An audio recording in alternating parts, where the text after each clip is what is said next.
Rogue. Hey, go scratch somewhere else. How's everyone doing this fine Monday? I am doing great. I had a nice lazy, Rogue, go upstairs. A nice lazy day today. Reagan and I did some baking, and I've been working on some quilts. What else? I found a cool new vintage display for my little earrings, which was cool at an antique store. Let me pull up my feeds here. If this is the first time you're joining me, my name is Darlene, and I am with a company called Featherweight Doctor. We also have a retail store called Sand Creek Quilting in Sandpoint, Idaho. Monday is my day at home, my work day at home, so I've been here in our little furnished rental all day. We are purchasing a home here, and so I'll be moving into our home in just a few short weeks. We're just waiting on our appraisal to come through. So things are going really, really, really well. Monday is my Ask the Doctor show. So Monday I answer viewer questions on the featherweight and quilting. And tonight we had a question come to us through our troubleshooting group on Facebook. Andy just walked by. So we are going to be talking about light bulbs tonight. Let me pull up my feed and we can see who's on. I'm going to say hi to just a few people, and then we're going to get rolling with the education. While I have y'all here, I thought we would talk about the schedule for the new year so you can mark your calendars. I can't believe this year is coming to a close. I mean, it literally was just last year when all of this moving and opening the store started coming about. And it's absolutely crazy to me how far we have come and how much we've been blessed by just the decision to come and open the store and all of the things. So it's truly a remarkable year from our family's standpoint. And I know that a lot of you, it's because of a lot of you that watch. So thank you. I appreciate all of you, each and every one of you. Okay, let me pull up. I have Facebook almost up and YouTube. Then we're going to talk about, okay, Cindy Matthews is on. Hi, Cindy. Sandy Martin's on. Gloria Ann's on. She says, I'm here. Let the bells ring out. Mary's on. Polly's on. Donna Moore. Hi. Thanks for joining us, Donna. Okay. Let's see. Where else? That was YouTube. Let me go over to Facebook. Okay. Goodness gracious. All right. Let's see here. Angel's on. Kathy's on from East Texas. Hi, Kathy. Odie's on from Oregon. Did you get a hold of that? I did get a hold of that mean Grinch. I have to tell you guys, so there's a gentleman downstairs that owns the oil shop downstairs, and it's his son. So his son has been dressed like the Grinch for the last couple of Saturdays here in December, and he's been running all over the place holding presents. And I thought, oh my gosh, how perfect of a TikTok is that if he comes in and snags a featherweight. I even taught him the proper way to carry it because, we have to take care of the featherweight. It was a lot of fun. Bonnie's on. Bonnie, I got your card today in your package. You're so sweet. Ray and I love it. I hope you're having a good day today. Did everybody fare well from the storm, by the way? I reached out to a couple people like Debbie Allen Sinclair in Kentucky and Linda Kurzberger, who's in Tennessee, and I haven't heard from them. So does anybody know who they are? Are they okay? I'm going to try to reach out one more time. Deanna's on from Napavine. Hi. Mary's on from Kansas. Linda Wood's on. Oh, good. Linda's here from Tennessee. Linda, good. You're okay. I sent you a private message because I knew you were in Tennessee, and I know that Tennessee and what was the other one? Oh, Arkansas? No, Kentucky really were hit very hard by those deadly tornadoes. Hi, Alice Norman. Thanks for joining us over on YouTube. Let's see. Franny said, I did catch that Grinch. Becky's on from Texas. Mel's on. Sending love from Mississippi. Mary Ann Berry from Colonial Beach, Virginia. Thanks for joining us tonight. Angel. Oh, these, yes, these are my spool spring earrings. Look at how cute. The DIY lady, jewelry lady, helped me with them, with my little idea to wrap them in silver. Love it. Pam Ernest is on. Oh, you were close to Chattanooga, so no tornado. Well, amen. Good Lord. Nancy's on. Kathy's on. Sewing Christmas gifts today. Me too, sugar. Me too. Franny said, yes, to all of you friends and family who were affected by the further tornado, we were all praying for you. I agree. Della's on. Hi, Della. Glad. Oh, good. Debbie Ellen Sinclair's on. You're okay. I private messaged you, girl. Sandy Reese is on from New Hampshire. Let's see. Odie, Linda is here. Yes. Oh, good. Oh, you're a lot lower in Kentucky. Okay, good.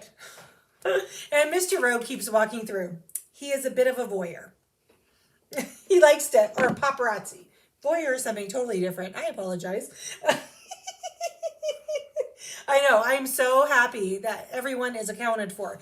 That was really scary. Because remember, we were on the Sip and Sew and everybody was talking about how I was whining about snow, which we didn't even get for the record. And everybody was talking about these, getting tornado watches and warnings and stuff. And I'm like, blah, blah, blah, snow. Who the heck cares? I'm not going to be blown off the face of the planet. I'm glad you guys are doing well and everyone is okay. Okay, these are one of a kinds, Angel. I literally cannot get any more of these. I had one spool. They're like the little short hamburger spools. And then Kathy from Addie, Washington took pity on me and she had one. So she gave it to me so I could have a set for my earrings. Hi, Becky Kennedy. We're always looking for new friends. Welcome to the coolest featherweight tribe on Facebook and YouTube. We are a awesome group of people. Oh, you probably need to look on. I messaged you from my personal account, Debbie. So that's probably why you didn't see it. Okay, let's see. Polly in UK says, I saw that on the news. Oh my gosh, it was scary and pretty much flattened. I know, the whole state. I know.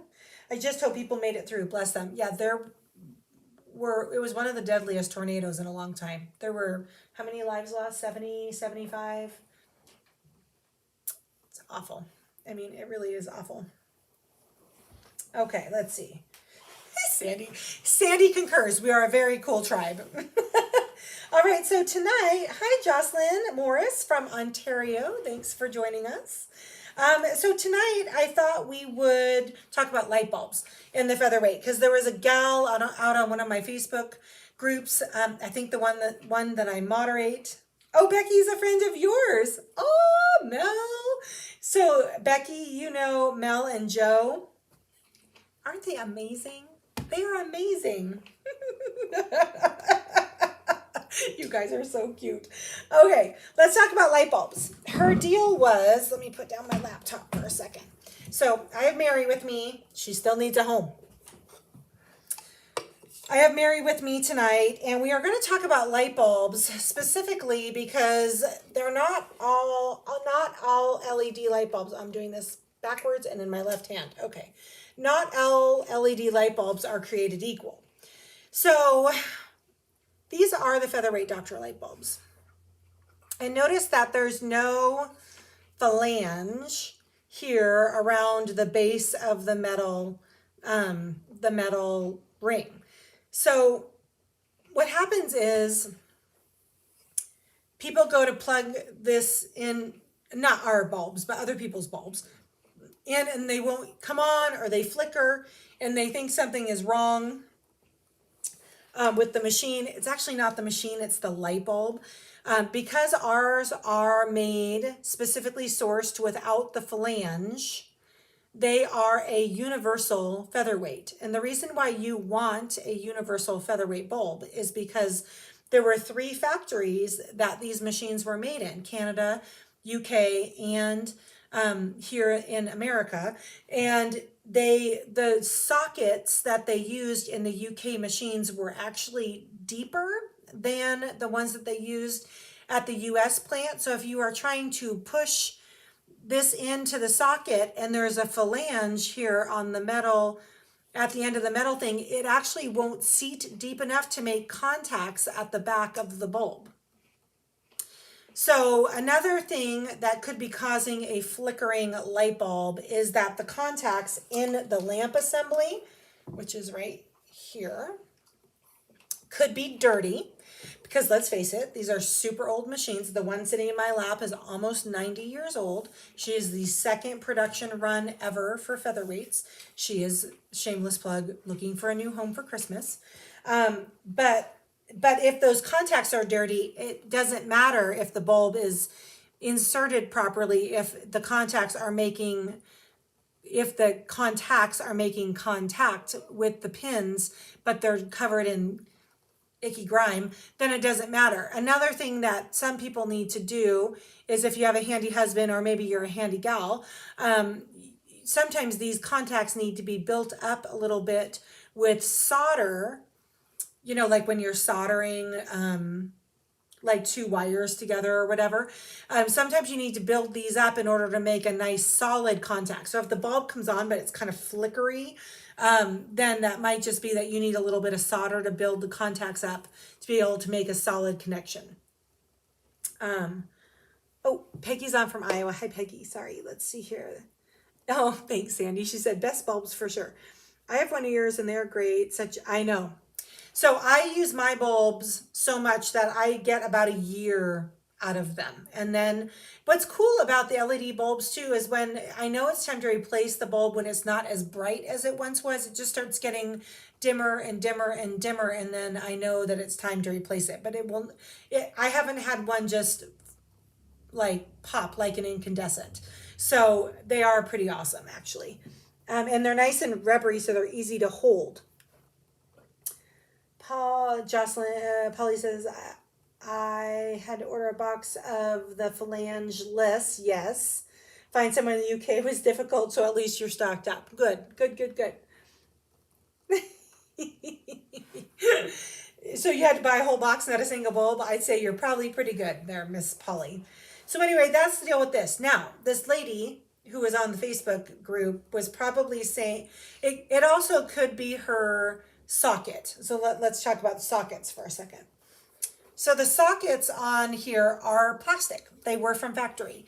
So if you are not being gentle with the light bulb, or someone else hasn't been gentle with the light bulb, it is possible that you cracked the plastic assembly.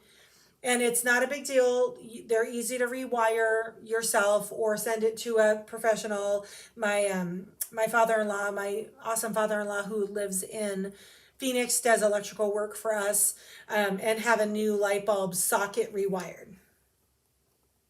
Hi, Katrina. How you doing in Omaha?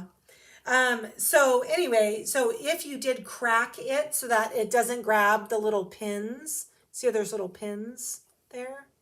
If it's cracked and it won't hold the bulb in, it'll come on, you can push it in and it comes on, and then, but the minute you let it go, it springs out. Then you might need a whole new assembly. They're really not that expensive, and it's not that big of a deal for anybody with what I would say minor electrical experience. So they can be replaced. Miss Deanna says, do you have them in stock so I could get LED? Yes, I have LED bulbs in stock. Absolutely.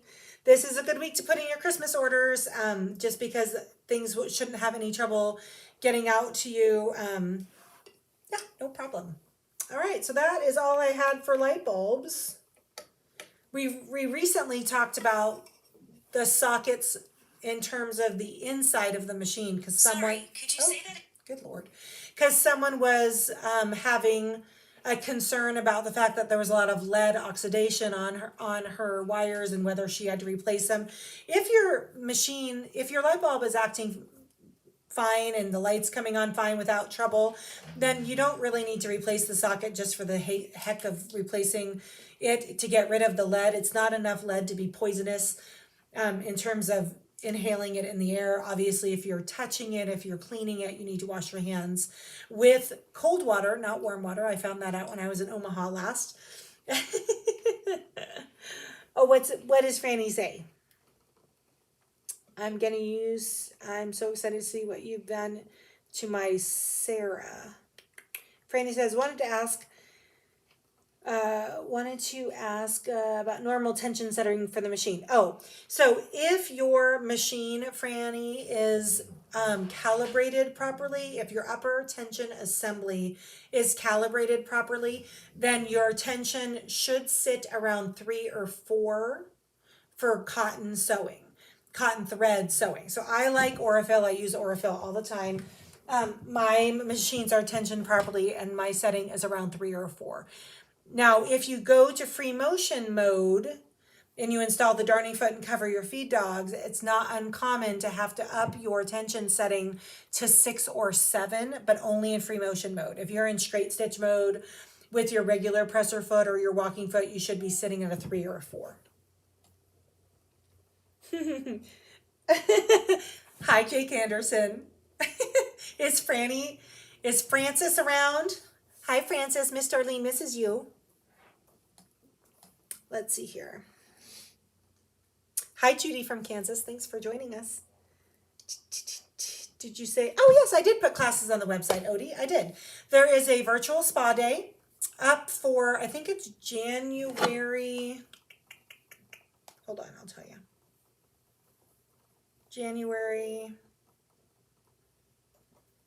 A virtual spa day is January 22nd. It's a Saturday. I have it from 9 a.m. Pacific to 1 Pacific.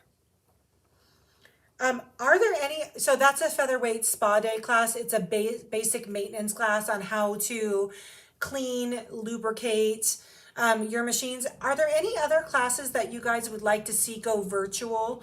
In my teaching repertoire, we are at Sand Creek Quilting, the local in-person classes include a quilt as you go 1-day class where we make a table topper. I also have a 5-part piecing class or a 2-session machine quilting class on the Featherweight also. Does anybody, oh, Frankie she passed out early, sweet baby girl. The bulb wouldn't stay in and there is a screw at the intent. Oh, good. Yay, good job. Donna, you figured out your troubleshooting on your own.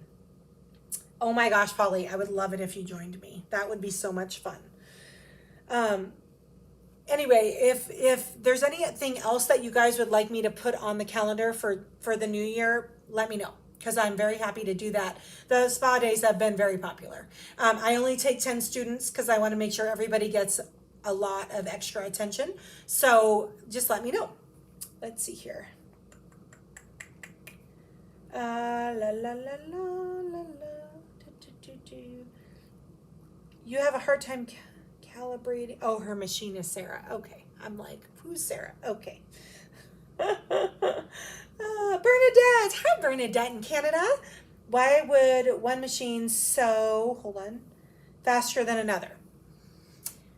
Well, there's a couple things, Miss Bernadette, that would make one sew faster than the other. I often tell people that these machines have personalities like people. You can sit in front of 10 Featherweights and all 10 will stitch differently. Some of them, in my professional opinion, the older school bells have a racier stitch, just super duper speedy. That's why Mary, my school bell, the one that's for sale, is one of the fastest machines I own. She will go toe to toe with any modern stitch. The reason why has to do, on the school bells anyways, they have a bigger tooth pattern on the gears. So if all things are the same, if all things are static, the amperage of the motor, the cleanliness of the motor, the tension on the belt, all these things go to how fast the machine will go. If all things are considered, if the teeth pattern on the gears is bigger, then it's simply going to spin faster. So which is why my school bell is so fast. But all of those things, motor, cleanliness, belt tension. I like to have my belts a little looser, where they might even need a little bit of encouragement when you start off, because when they are underway and at full speed, then I get the maximum speed. Also, your foot controller might need to be cleaned out. Your foot controller might need to be adjusted to be able to make better contacts with the copper wiring inside. There's a whole bunch of reasons why some can be faster than others. And some of them just aren't gonna, like, I consider the more moderate speed ones kind of like beginning machines, because I have some ladies that don't want a machine that's going to take their fingers off or jump at them when they start sewing. And so every machine definitely has its ideal owner. There you go. Let's see here. Let's see. Oh, Peggy, you'd like a quilt as you go. Okay, I see you. Oh, and Becky wants another machine quilting class. Okay, of course. Oh no, you're not gone again. Odie, I'm gonna do more. So that the virtual classes as well as the in-person classes will be offered quarterly. So you might miss it this time around, but then come March, April, May, they'll be back on again. Deanna wants to know about what size needle I use. I almost exclusively use the 7511s because they're great for my Aurifil cotton thread. That's a 50 weight cotton thread. If you have a heavier weight thread like a Gutermann 40, so needles and threads are a little bit confusing because the higher the number on the thread, the finer the thread. So it's kind of, well, it's kind of tail backwards to how you would intuitively think about thread weights. 50, a cotton 50 is what the Featherweight enjoys using most. So once you have your thread picked, a cotton 50 weight thread, then you pick your needle. So I use the 7511s, the quilting needles from Schmetz. It's the one that we carry on the website.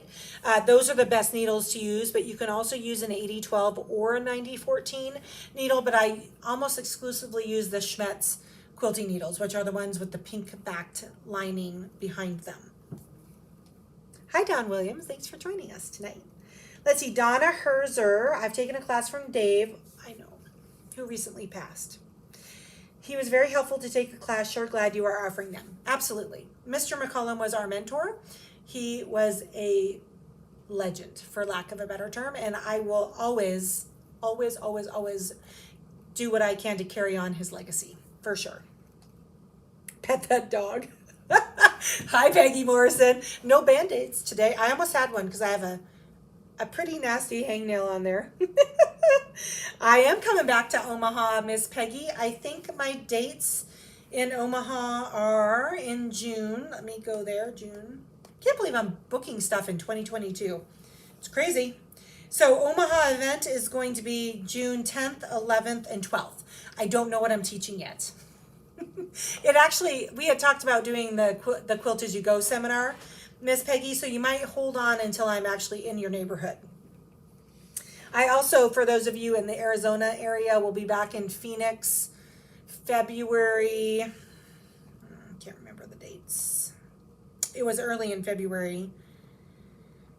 I will be back at a Quilter's Oasis the 7th through the 11th of February. All of those classes are already booked.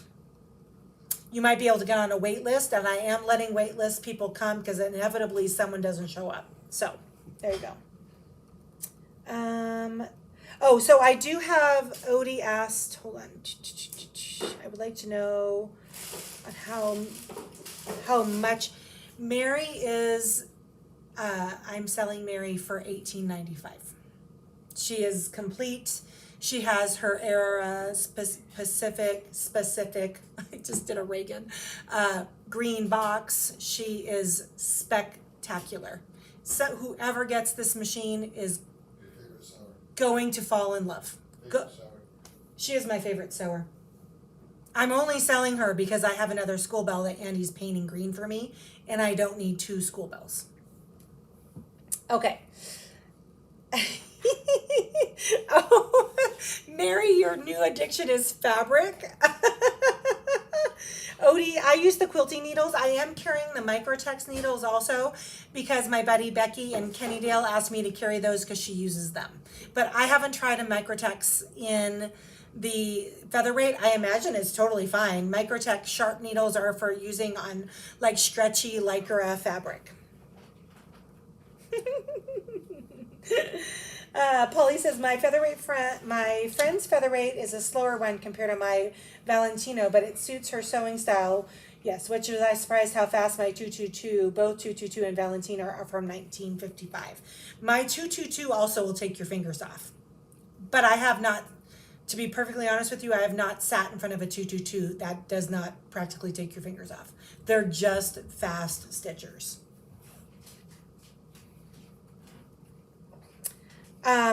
Miss Donna, I am selling my 1934 School Bell. She is the second production run ever. I have it right here. She is spectacular. This is Mary.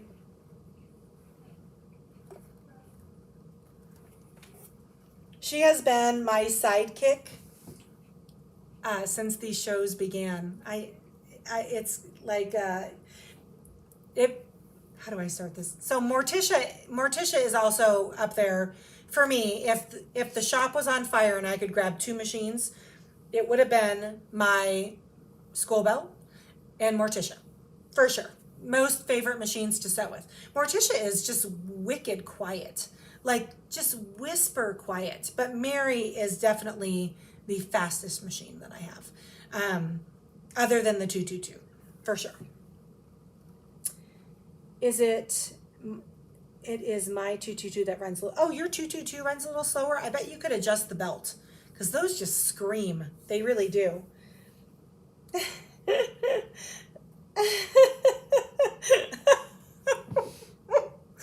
Oh my gosh, Polly. She said, watching Ray on Friday's show, all I could say is her facial expressions reminded me of little Stewie from Family Guy.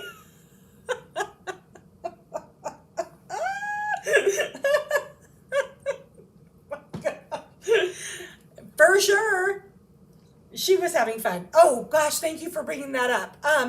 So for those of you joining me for the sew along, the Table Runner sew along, this Friday is our last sip and sew, because the next two Fridays are Christmas Eve and New Year's Eve. So you need to have your table runners pieced and pin basted before the show on Friday, because we are going to be talking about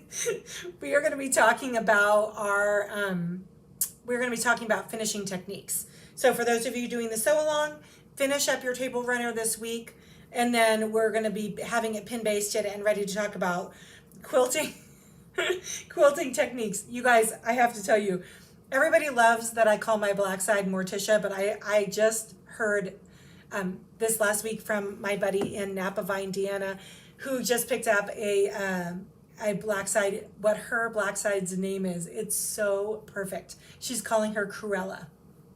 I love it.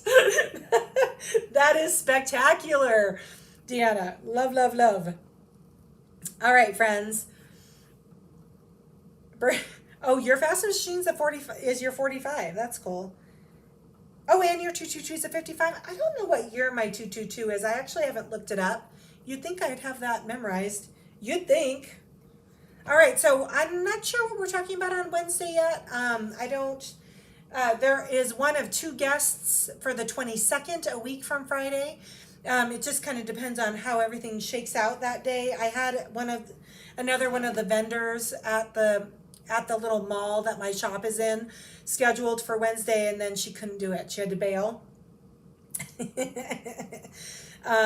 So yeah, exactly. So I don't know who's going to be on this week yet. Next week it will be the oil and vinegar gal, or potentially Sunny Moon, who is a online tribe member who watches pretty regularly. Someone sold a crinkle for $6,000. I'm never going to be able to afford one of those machines. Of course, I would have never thought I would have owned a Texas Centennial either, but there you go. Yeah, I'm not surprised. They are spectacular. The one that I had in my hand, I had to wipe the drool off before I gave it back to her owner, Bob. Hi, Sandra Garcia. Thanks for joining us tonight. All right, so just to go over the schedule real quick before I let you guys go for the rest of the year. So this week we'll have a show Wednesday the 15th, Friday the 17th. Definitely want to tune in on Friday because we're going to be talking about some quilting techniques on the Featherweight for that table runner. On Monday the 20th will be our last Ask the Doctor. And then the 22nd is going to be a guest show. I'm still working on the guest. And then we're pretty much done through the new year after that 22nd show. I might pop on here and there, but not scheduled, just to check in with everybody. There definitely will not be a broadcast the week in between Christmas and New Year's because I am very likely going to be moving again. So, hi Jeanette, how you doing? Vera is quick, and she's not a 41. I think Vera is a 46, Jeanette. But Vera is a special machine. Vera the virus. I have to tell everybody a funny story about Jeanette. So Jeanette and I became friends very early in the COVID shutdown that first winter. And she lived up in Sammamish, very close to me. And I was actually over in Idaho here in the trailer, sheltering in place for a few weeks. And Jeanette really wanted to buy a machine because she wanted to, have something to do while she was at home. And so I ended up selling her Vera, which is, I believe, a 1946 machine. So she loved Vera. Vera had this hypnotic, quick cadenced machine. And then she went and I turned her into a sewing machine hoarder in the process. And she went and bought this beautiful Centennial, which was super pretty, but definitely didn't move like Vera. So she thought something was wrong with her. So she calls me and she's like, Darlene, I bought another Featherweight and it must be something wrong with it. It definitely isn't, like Vera. And so she brought it over and I started going through it. And the minute I plugged it in, because the very first thing I do whenever I take a service machine in is run it. The minute I plugged it in and ran it, I realized that there was absolutely nothing wrong with that Centennial. It was just Vera, her 1946, is so special that, the Centennial was never going to keep up with her. Okay, Miss Peggy, you can watch the replay. That would be fine. Oh, she's a 48. I knew she was because she has the serrated faceplate, not the pre-war faceplate. So there you go. Thanks for joining me, friends. Not really sure what we talked about for 33 minutes, but it's really nice to not be here by myself talking to no one, so that's good. I hope everybody has some incredible Christmas plans coming up on your calendars. I know my parents are coming in from Texas, I think on the 21st of December and staying through the holiday. And so I'll be having some much needed family time because of COVID. I haven't seen them in a few years. And so it'll be really nice to spend some time with my mom and dad. Also Denise, of course, and Dave are down in Coeur d'Alene, Idaho. So we'll be seeing them. I think that's all I got. I look forward to seeing everybody on Wednesday. Thanks again for joining me. I'll see you right back here at 4 o'clock Pacific on Facebook and YouTube, and then 10 minutes before on Instagram if you are hanging out and want to join me over on Instagram for the pre-show. I hope everybody has a Merry Christmas if I don't see you between now and then, but I'll see you on Wednesday.